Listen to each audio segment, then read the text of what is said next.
Welcome to the forecast. To my right, we have AP18. Alex, how you doing?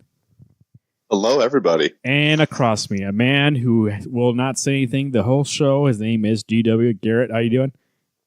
All right. This is the Wednesday Comics forecast for February 27th, 2019. We are here to tell you the comic books coming out this Wednesday for most of the publishers here. We go with Image Comics first. Here we go. Ice Cream Man number 10. That's W. Maxwell Prince and Martin Morzano. Alex, Ice Cream Man, how's the ice cream tasting so far?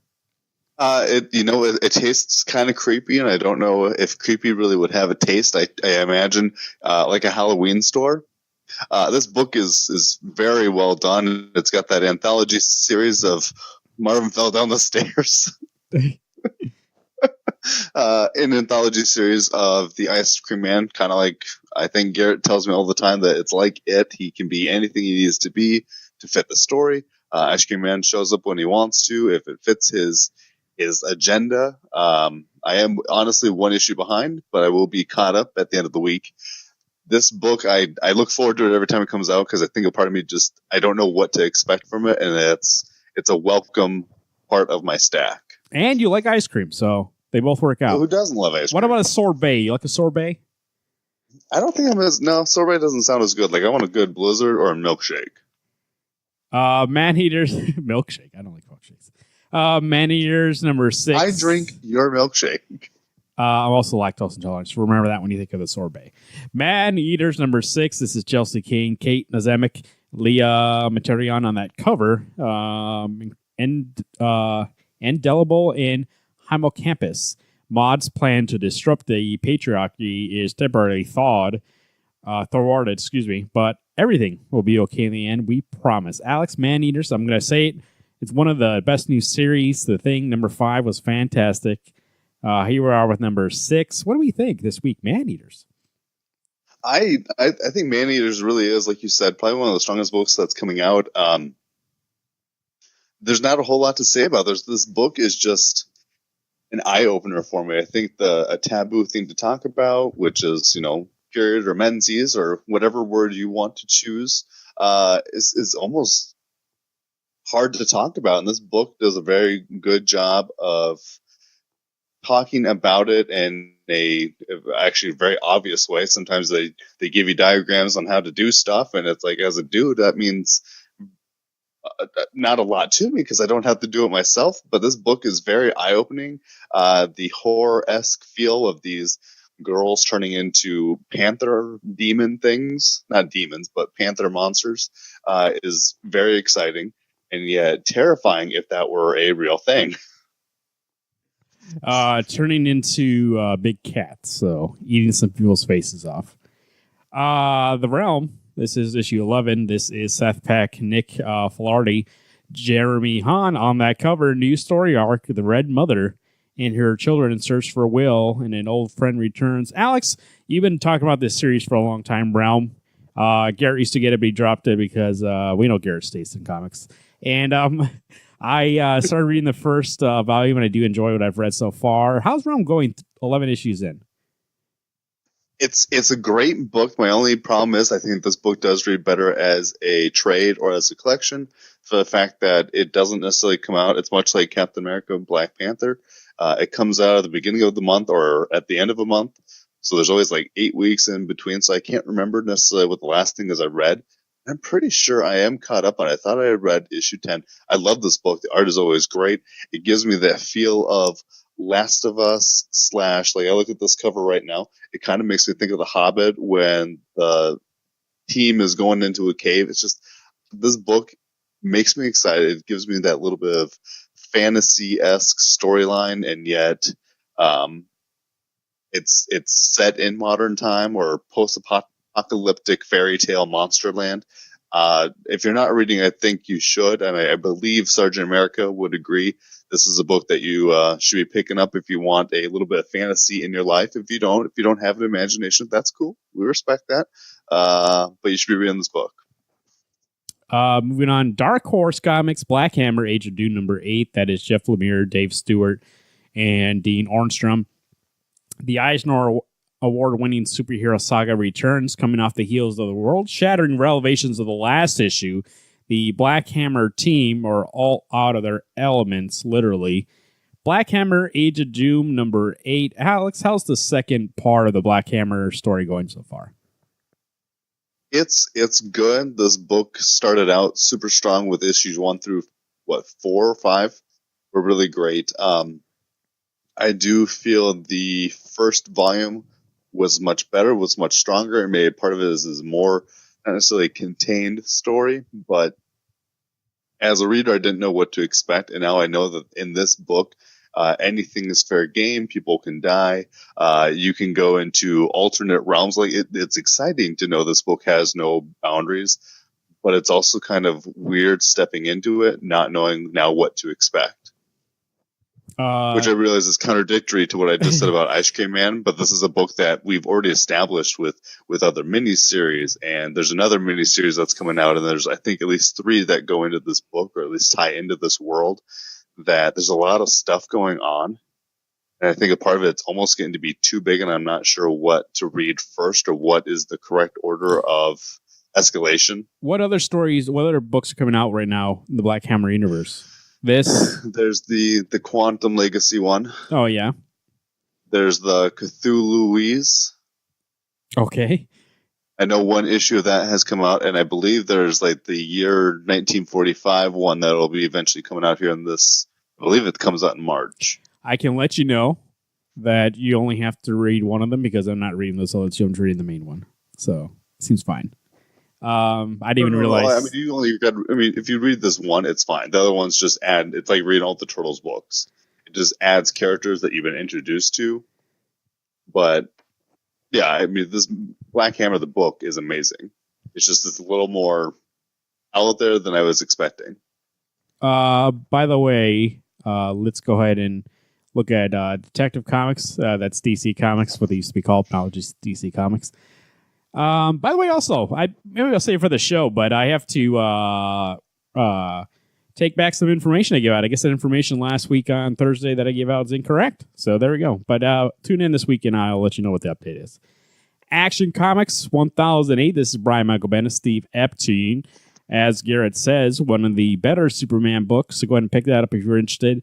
This on the cover is Jimmy Olsen being surrounded by a bunch of people pointing guns at him. I believe DEO, I guess, or as the DEO falls, only Jimmy Olsen may hold the answers to helping Superman and Lois Lane uncover who's behind the attacks rocking the DC Universe's biggest clandestine organizations. So this is the series leading into the new Jimmy Olsen and Lois Lane books. So there you go. If you are interested in those, go ahead and pick that up. Batgirl number 32. This is Margaret Scott, Paul Potier, Norm Repmund. Alex, you still getting Batgirl? I am actually, and I am caught up on this book. Who's that guy right there? That I was going to ask you if you knew who this character was. Was it Cormorant? I don't know who. I'm not entirely sure. No. Honestly, I've never seen this guy before, and it almost made me think he was like a not necessarily KG Beast. Obviously, that's a different character, and he's kind of got a broken neck situation. Spoilers. I don't know. Google search tells me that this is an aquatic bird. Well, he doesn't fly, and he doesn't look like Condor from Birds of Prey and New 52. Anyway, this dude's a badass. He's been beating the shit out of Batgirl the last couple issues. She keeps showing up, and he keeps trying to kill people. She kind of has a Spider-Man-esque Peter Parker kind of story going right now, where as Barbara Gordon, she has been kind of having not necessarily a crappy life, but there's an investigation upon the GCPD, so her father's being a little more testy. She's working for someone who's actually trying to shut down the police and to look for corruption. And Jim has a problem with that, but she's like, Barbara can have a crappy life for a while as long as Batgirl is coming out on top. This book is actually very good. I had fallen behind by 3 issues. I was like, is this book still going to be worth my time? It is, and I love Batgirl, and it's fun to see her finally grow into kind of her own book. She doesn't spend a lot of time talking to Batman. It really is all about Barbara doing her own thing, which is great. Detective Comics 999. Peter J. Tomasi, Doug Mankey, Herman Mendoza. The truth behind the gauntlet Batman has been forced to run, a violent odyssey that endangered the lives of everyone who made him who he is revealed at last. And the mastermind working to unmake the Batman must be seen to be believed. Is there a goal here beyond destruction? Will Batman emerge stronger, or with a mortal wound at the exact moment that his most dangerous challenge yet is on the horizon in next month's Detective Comics 1000? So one more issue to 1000, Alex. Pretty exciting stuff going on here. Is the last one, the Doomed Child, Batman on the cover, the looking like a kid in the Batman suit. Very well drawn by Doug Mankey and Jaime Mendoza. You know what? I'm trying to decide whether or not you jump into 1000 or you grab this 999 because it sounds like this is just going to be an issue. Like, I don't feel like I have to read all the rest of them to get this, but maybe I do. I don't know. But I feel like I should jump in a little bit before 1000, or maybe I just jump into 1000. I'm not sure. Garrett says it's great. I'm kind of having the same problem that you are. I'm at that point where I kind of want to pull a me and actually go back and get the other 4 issues or 5 issues that has come out just to lead up to this point. Because Garrett claims this is great and it feels like Detective Comics and there's got some stakes in it and it's worth my time. But I'm also like, I don't really want to spend all that money to get the book.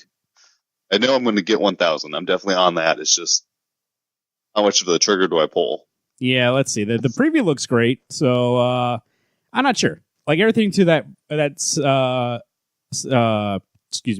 synopsis sounds fantastic. So who knows? I'll make a decision on the day of. Flash Day one. On Flash 65, the end of the price. Joshua Williamson, Rafael Sandoval, Jordi Tagariana, and Chris Berman. Alex, you said you were behind in this. I'm behind this also. I mean, I'm not even getting this. It is part of the it for the crossover. No. I haven't got the time. I didn't pick up those Batman. I think for me, it's one of those things that I think this is actually number 65 will be the last issue I get of the Flash, mostly just because it tied into Batman. But I think I will officially be dropping Flash because I'm so far behind, and I don't really care anymore. So, yeah, those 2 issues of Batman I skipped. I'm guessing it's not that super important to the Tom King Batman story overall if they could cross it over like this. So I'll just go ahead and bypass that little crossover. So go ahead. I'm laughing at you. Why? Because I can get. You didn't even pick up the price for Batman? I don't get dropped 64, 65. I'm not going to read them. What's the point? I go past. Respect. Nice. I can't do that, but nice. Here's in Crisis number 6 and 9. This is Tom King, Mitch Gerads. Oh, really? Okay. Get a deeper look into the inner workings of Sanctuary, where heroes visit the facility. They relive their trauma through virtual reality, contending with the events that brought them there in hopes of reaching a meaningful resolution. That is, until the trauma took over and escalated these personal events into a full-blown crisis. Find out what pushed one of the superheroes over the edge and how it broke the machine. This special issue reunites Eisner Award-winning Mr. Miracle team of writer Tom King and artist Mitch Gerads. You know what? Didn't know Mitch was going to do an issue of this. I am more excited than I was. This series so far, at least for me, I've been really enjoying it. It looks like Mitch Gerads and then also Clay Bannon's credited on this issue also, so he must be doing the flashbacks, Mitch, possibly, about this whole story about who broke it. This series has been consistent. It hasn't really been delayed, so which is great. And I feel like the quality hasn't dropped. For me, I enjoy this. And I think on the show, everybody enjoys this, if I remember correctly. Right, Alex, you like this? I believe this is one of those books that it's, yes, everybody enjoys it. I believe we can even speak for Garrett. He likes it. It's an eye-opener, and it's nice to see Tom King really does do a great job with all these characters. He knows how to write Booster, and he knows how to make a reader feel for these superheroes who don't normally get the time of day to have feelings of their own. Yeah, I know the it's kind of mixed on this, but I feel like people who don't like this this isn't the type of book they thought it would be. They thought it was going to be a big event thing, but it really is more of a character study. So that cover is very interesting. It's going to give us some answers. Who's behind the massacre? That's been a question the whole time. We got Harley Quinn in the ground, but we also got a Psycho Pirate's mask, and then somebody hovering over her, and you only see a shadow, which kind of looks like Batman. The shoulders look like Batman, so I'm not sure. Like his cowl and his cape. We'll see though. We'll see who that is. Okay. I was wondering why her face looks so weird, but that's because it's Psycho Pirate. Okay. Yeah. Mask. Okay. Justice League Odyssey #6. This is Dan Abnett and Carmine DiGiaminto. Oh, really? Dan Abnett taking over this issue. The shocking truth about the Ghost Sector and why Brainiac hid the planets away for so long is finally revealed. But before the Odyssey team can take action, a catastrophic event rocks the Ghost Sector. All this in a decidedly hostile welcome from Queen Comard, better known as Starfire's sister, Blackfire. I don't know if that means that Abnett is taking over the book, or Joshua Williamson is. It was Joshua Williamson, right? He's just taking a break. Yes. I'm not sure, but who will see? Dan Abnett's not a bad writer, so he's actually a good writer. I do enjoy him. Carmine, I do enjoy him also. He did Aquaman, right? Yes. To begin with. And okay. Titans. So Carmine also, I enjoy his art, so we'll see how that looks. We've been surprisingly enjoying this book. It's a nice little out of the normal DC world that we see, in a nice kind of cosmic story. Now, it does have to also contend now with Guardians of the Galaxy, which so far Guardians feels more epic to me, but also this book is also the story feels unique, at least at this point. So I'd say this book at least impresses me enough where it's like I don't want to drop this book, but I will admit I am apprehensive knowing that Joshua Williamson is not on this issue. We'll see. A book that I was getting exclusively because I like that writer. We'll see. Yeah, like you said, this book could just be a one-issue filler, and it's going to be great. And for it to actually have Blackfire makes me pretty excited. Who is the original artist? Sajak? Yeah. So, I think he must be a slow draw artist. I'm not sure, but I wish I could see him return to this. I'm sure if he didn't have to redo those 3 issues, I'm sure we would have had him for 6 issues straight, or maybe he does the bigger arcs. That's true, I guess. His art is missed because that book looks amazing when he's on the cover and on the insides. So I'm looking ahead here to get some information. The next issue is Dan Abnett, and the issue after that is also Dan. But it's all the same arc, so I don't know if he's just writing this arc, but that's all they have solicit so far, so I'm not sure beyond that. We'll see. Yeah. But at least I'll get it until we find out. So, Martian Manhunter #3 at 12. This is Steve Orlando and Riley Rossmo on the art. Detective Diane Mead knows the shocking truth. Her partner is not the real John Jones. With a gun to his head, John Jones must explain his first horrifying night on Earth and how he came to wear her partner's face. But even as they speak, Middleton's serial killer is back at his bloody work.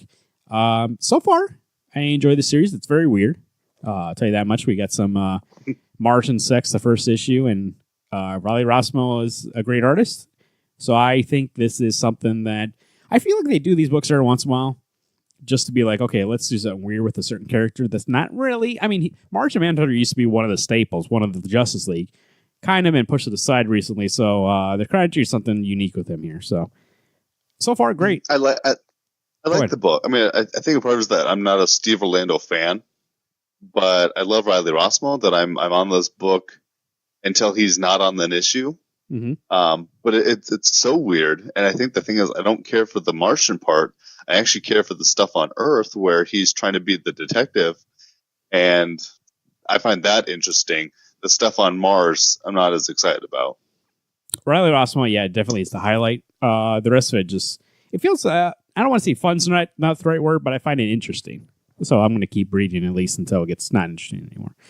Shazam, #3. This is Jeff Johns, Dale Eaglesham.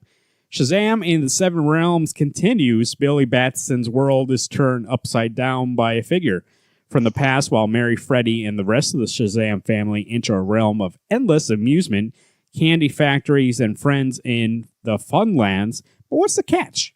Plus a shocking development within the Library of Eternity. There we go, Shazam. So far, Alex, I feel like this thing is exactly what I wanted it to be. I do feel like, who was the artist on the first issue? Was it Dale? Was it somebody else? I thought it was somebody else. Was it Gary Frank? I don't remember if it was Nah, Gary, but it had more like. I don't feel like it was Dale. I think Dale jumped on the second issue and he's been on it since then. Because I remember talking about issue 2, and we were like, "Oh, this looked really great," but it was different than the first issue. This book is spectacular. I was a little weary. I haven't read any Shazam stuff. Actually, hashtag guest host one, Gary and Marvin got me a Shazam book for Christmas. I haven't read it yet, but it looks amazing. This is one of those titles that I'm most excited to be getting, just for the fact I don't know enough about this character. And to finally get and Jeff Johns is an amazing writer. I think he's one of the only writers that I think would be able to get this character back on track for the masses to read. It was Dale in the first issue. I don't know why I thought it was somebody else, but so it's been good so far. I enjoyed it. It's really a fun book. What do we know? It's a really fun book. And like, the guy hasn't had a single ongoing since 10 years ago, I believe it was. Maybe 20. I can't remember what I said when the first issue came out. Go back and listen to our review, but I believe it's been a long, long time since Shazam has been having his own book. Usually he is a character in a team book, or he's in the back pages as like a backup to the main book. First time he's getting his own. He's getting his own movie coming up here soon, which isn't not a coincidence. Of course, obviously they want to get this person in the public mind before he comes out, but they didn't just do it as a cash grab. It is very fantastic so far. So they put a good team on it. They took care of it. They understood. Like, Jeff Johns wants to write this book. You can feel that. It's not just something that they feel like they need to get out before the movie gets out. So, Terrifics 13, Jeff Lemire, Joe Bennett. The Terrifics are back, and they're ready to enter the final battle with the Dreadfuls. Doc Dread Revenge Squad has systematically whipped out dozens of Mr. Terrifics from across the multiverse. As the many Mr. and Mrs. Terrifics fight for their lives, the cavalry is on the way, but will Fantagirl, Plastic Man, and the repowered Metamorpho reach the battle in time? And how can the heroes possibly count on this win with the mountain bodies in Doc's wake? Doc Dread's wake, excuse me. Alex, I'm going to look it up right now, but when it says their final battle, is this like the last issue, or what's going on here? I thought this thing was going to continue. I thought it was only issued until 14, or maybe that's when Jeff Lemire was going to be done. I lied to you, Marvin. I hadn't caught up on this book, but I've actually loved the Terrifics as a team. I think these characters really feel like they felt like a team until they decided to split up for a while. And like I said, being 3.5 issues behind, 2.5 issues behind, I don't know what's going on with these guys. If they're still homies, if they decide to stay apart forever, obviously they're being brought back together. Dr. Dread is a douche. They're going to take him out, and we'll find out. Maybe the team is going to stay going longer than 14 issues. Maybe they're going to end. Who knows? The next issue says it's the last issue, which is strange because I know that Jeff Lemire was getting off the next issue, and they had originally announced that it was going to keep going with a different writer, but maybe they decided against it. So it'll end. I suppose you just finish up with the team and let the book be done. The cover for that looks fantastic, by the way. So, Wonder Woman 65, G. Willow Wilson, Jesus Morano. If you ask Wonder Woman who her nemesis is, she might just say Veronica Cale. And now Veronica has the power of the actual god Nemesis under her control. Some of the resurrected Olympians who Wonder Woman has encountered has changed in unpredictable ways. Is there a crack in Nemesis' armor that Diane can get through, or will she miss the chance to redeem yet another of her divine brethren? Alex, Wonder Woman, how's it going so far? G. Willow Wilson's run. Okay, so I am actually 3 issues behind, but it's not because I didn't want to catch up. It's that I don't have them yet. But I'm up through issue 62, and I love Wilson's writing. It is so amazing.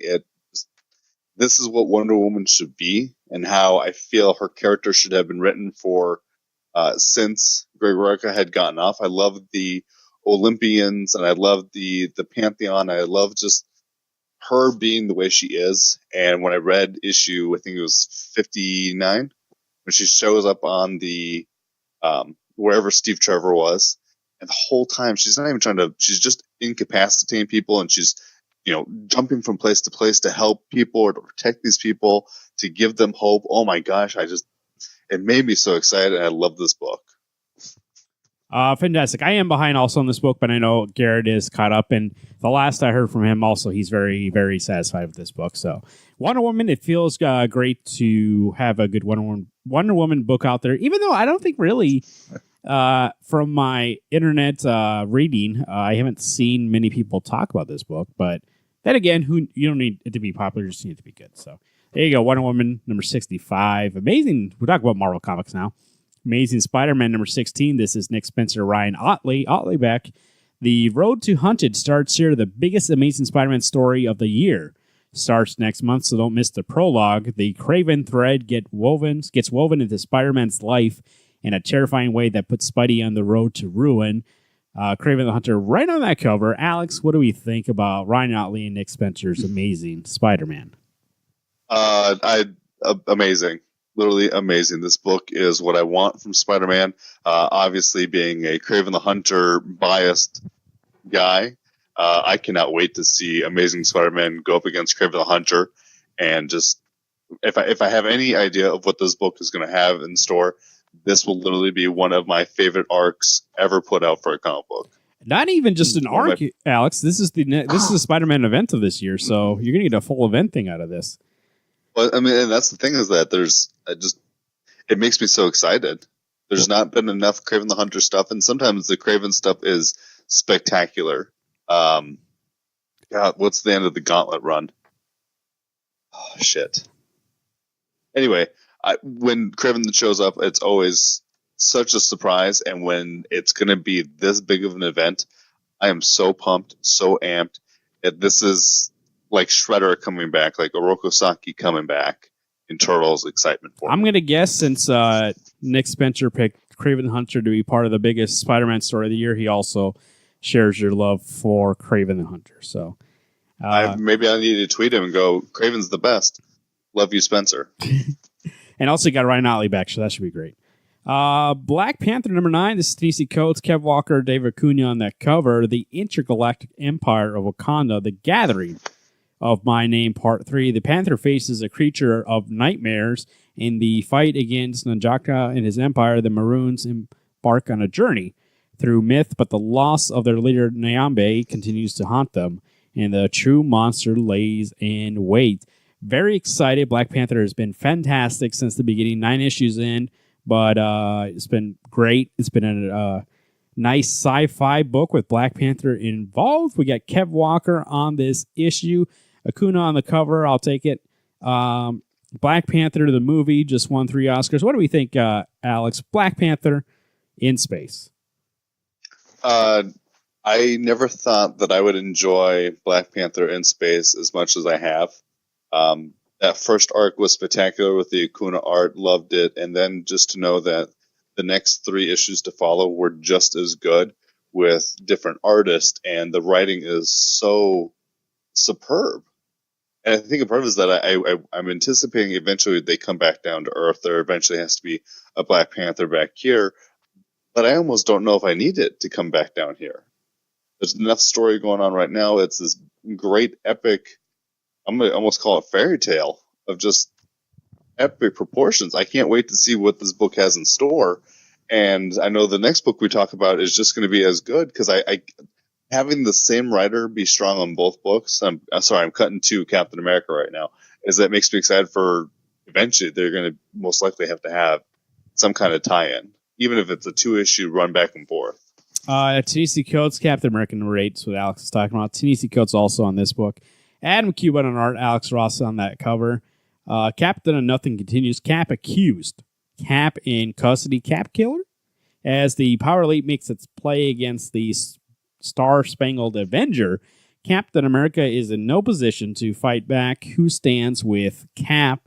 You know what, Alex? 2 things here. First off, we know this book's fantastic. I've been gloating about this thing from day one. I believe this is a return to form for this book. I've been enjoying the storylines so far. Art-wise, it's had great artists since the beginning, but let's talk about this cover here for a second. I don't care if that costume looks dumb in film. That's my favorite costume. The wings and the A, and the way it's an actual mask on his face. I don't know what it's classic, yes, but it works in comics. We don't need it to make it look like the movies. That works in comics. So I think the I thing love that that makes cover. it look so good for Captain is that it is a symbol to bring people together, but it's also not like he's wearing armor. Like in the movies, I get you kind of got to armor him up. You got to make it look more aesthetically pleasing. But like you said, in the comic books, he looks like he's wearing blue spandex with a brown belt, and that just makes me go, that man, when he gets stabbed, it hurts just as much as if I get stabbed. He's just in way better shape. Plus, also, I mean, not to talk about Chris Evans in a negative light because I do enjoy him in these movies, but look at that face on the here. That guy fills out that mask. Chris Evans would be, his face is too small for that. So I agree. He's got a wide face, this Captain America. You know, he's got a nice, strong chin. You need a strong chin to be Captain. Captain Marvel, Braver and Mightier, #1, Jodie Hauser. Simone, Bonafucci Tino. Hero for a Day, Hero for a Planet. It's Carol Danvers Day. Air Force pilot Carol Danvers is a hero to many. So what could possibly delay her to her own celebration? Only her other job as Earth's mightiest hero, Captain Marvel, stuck between her duty to her community and her responsibility to a wider world. Carol must make the tough decision and muster all her power to fend off an invasion force. Don't miss the excitement of the strongest and mightiest hero of all in her latest adventure. So you're looking for some Captain Marvel before the movie comes out. Here you go. Jodie Hauser is a great writer, so I would check this out if you're interested in Captain Marvel. Coming out tomorrow. It doesn't say if it's an ongoing or if it is a mini, but who knows? Marvel likes to keep that hidden. So Daredevil #2. This is Chip Zdarsky, Marco Cicchetto, classified. Can't tell you what it's about, it says. So I actually bought the first issue. I haven't finished reading it. I started reading it, but it's like an oversized issue, and it takes a while. You know how it goes. What you've read of it is good. Yeah, I've liked what I've read of it so far. I mean, the way I know there's something about it that would make Alex mad, but I don't mind it, so it's fine. Anybody at the end of the show, you just need, after we're done, you need to tell me what it is. I'll tell you what it is. But everybody else, I enjoyed so far. So if you're looking to jump into Daredevil, you like the TV show, and the TV show is now canceled. You're looking for your Daredevil fix. Issue 1 was great. Go ahead. Well, at least what I read so far. Go ahead and pick that up, and then 2 is out this week. So I think the DD covers look amazing, though. Like I want to get it just because the book looks great. It's good so far. The art inside is fantastic too. So I really enjoy the art inside. I don't know. I believe I've seen him somewhere before. I can't put my finger on it, but it looks fantastic. So when you say Cicchetto, I think of the Punisher. Back when Greg Rucka was doing it years ago. I think he did an Electro thing, maybe. I don't know. I would have to look it up. I know we've talked about a book he's done in the show before, but it was like at the beginning of this show 2 years ago. So 3 years ago now. Oh, Jesus. Fantastic Four, #7, Dan Slott, Aaron Cooter, Isaac Rubik on that cover. Herald of Doom Part 2 in the battle between Dr. Doom and Galactus. Who would you favor? A man who is trying to be... These are not bullet points, Marvel. A man who is trying... This is one paragraph. A man who is trying to be a hero to his beloved nation or an unstoppable cosmic force of nature. It's a simple choice unless you're Mr. Fantastic. This dilemma, plus a strange new development in the life of Human Torch and a long-forgotten threat from the Fantastic Four's past resurface. You know what I forgot? This seems like it came out a long time ago, issue #6. When did issue 6 come out? It had to be last month, but I'm sure it was the start of 1 month or end of a month or something in the middle of the month. So it's probably been over a month since we've gotten this issue to come out, because I know we talked about it on the show. We did talk about it on the show, and I'm looking it up right now. Let's see, January 16th, 2019. So it has been a little bit over a month. You're right. So it feels like forever. I don't know why, but I've been enjoying it so far, especially this arc. That last issue was really great, I thought. There's a little part that bothered me about the last issue, but it was small enough that I went past it. I'm excited to see more Doom. I'm excited to see more Galactus, classic Fantastic Four villains, and see where we go from this point on. But so far, at least, my worries about Dan Slott, it's more Dan Slott's Silver Surfer kind of writing rather than the Spider-Man stuff. So far, at least, I enjoy it. I didn't get the... It's been good. Go ahead. I liked issue 5. That issue 5 wedding one was good. There's that other one building up to the wedding. You didn't really need to read it unless you just want some more back information. Since the team has shown up in issue 3 and actually been the Fantastic Four, it's been really good. I know I was talking about dropping it. Until there's a better reason to drop it, I'm going to stick on with this team. Here you go. Invaders, number 2, Chip Zdarsky, Carlos Magno, Butchgeist on the cover there. After the shocking reveals about Namor's last issue, the Human Torch goes deeper into the Submariner's past, hoping to uncover his plan. But Captain America goes the direct route to Atlantis, alone against the Mad King and his army in the exciting second chapter of War Ghost, the American ambassador. I don't know if I said on the show, but I know I said to you guys, that first issue was fantastic. Looking forward to the second issue. It has everything I love about Marvel Comics in this book. If it's more of a, and it just sounds weird because it's Namor and Atlantis and all this stuff, but it has more of a grounded story, so far at least, and the art style is very great. It actually reminds me of a lot of Captain America. It's more of a Captain America style book, if that makes any sense, but so far at least I really, really enjoy it. If you look at that preview, some fantastic work going on there. I'll admit, when you talk about issue 1, that whole, I think you were the only one who got it between the three of us. And I think you talked about it on the show, or maybe you just talked about it on the forecast. You made me want to get that book because it sounded so good. I might be willing to give 1 and 2 a shot. Alex, do me a favor. Are you on the Previous World website right now? Yeah. Click on that preview. Check out that 5th page. Look at this work that's being done in this book. It's fantastic. So, give me a second. I'm not. That art looks nice on that page. Hang on. Ooh, look at all the sharks. Sorry. Wow. So far, I've enjoyed it. I would say. So I'm going to get this book. I would say not to judge this on that little miniseries leading up to this because it was different writers, different artists. I feel like it was all over the place. This is Chip. This is what Chip wants to do. The art's fantastic. It's a style that I enjoy. It almost looks like. Who am I thinking here? I'm not sure. But it's a nice. The water looked great. I like how it looks. Yeah, it's fantastic. So, first issue was great. I'm looking forward to the second issue. I'll get 1 and 2. I'll give it a try. I dropped Justice League and I dropped Flash. Why not? There you go. West Coast Avengers number 8. This is Kelly Thompson, Gang Yuck and Lim, Kate Bishop. I'm not gonna read the whole thing. These are not bullet points. Marvel. That's a whole paragraph. What do you think so far of the West Coast Avengers? On the cover there, we got Kate. And then we got Gwenpool, and then we got America. I really don't like that cover. It seems kind of weird for this book, but all right. It's showing those three. Weird that they're doing a Charlie's Angels thing, but it shows them in a very sexual poses and body shapes. I've never seen them in this book, especially Kate, because she really doesn't work out that much. In America, I believe is not that thin also, but have that thin of a face. But all right. I guess it's the cover. What do you think about Kelly Thompson's West Coast Avengers? Great. I was the longest time a little apprehensive on whether or not this book was going to be for me. I got into issue 4. I finished that first arc with Brodok, and I actually really, really enjoyed it. There were things that were quirky, and much like the girl who says she still wants to be a dragon, and so they let her still be a dragon, which seems like a choice that no one should have had anyway. But okay. It's good. I don't know if this is a book that I would suggest for everybody because it really is kind of quirkier and weirder than anticipated. But I want to give Kelly Thompson the chance to impress me like she did with Hawkeye. And I think, unfortunately, I'm still holding on to that little bit of hope that it's still strong. And it is. It is a strong book, but we'll find out because there's just a whole hodgepodge of characters on this team. And some of them don't make sense to be on a team together.